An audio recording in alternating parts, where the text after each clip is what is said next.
नमस्कार मित्रांनो, आज आपण पाहणार आहोत एका मोबाईल वेडी मुलीची गोष्ट, जिचं नाव आहे तन्वीचा डिजिटल धडा। तन्वी नावाच्या एका मुलीला मोबाईलचे भयंकर वेड होते। सकाळी उठल्यापासून रात्री झोपेपर्यंत तिचा हात मोबाईललाच चिकटलेला असायचा।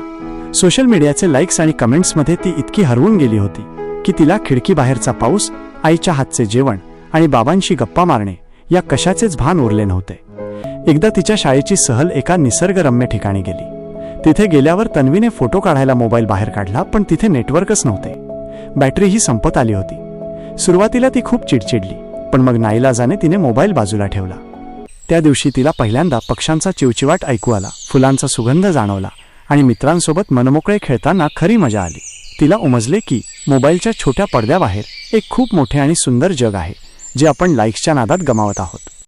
तन्वीने त्या दिवशी स्वतःला एक धडा शिकवला, तंत्रज्ञानाचा वापर करा, पण त्याचे गुलाम होऊ नका। आज तन्वी मोबाईल वापरते, पण मर्यादेत। गोष्ट आवडल्यास व्हिडिओला लाईक करा आणि चॅनेलला सबस्क्राईब करा।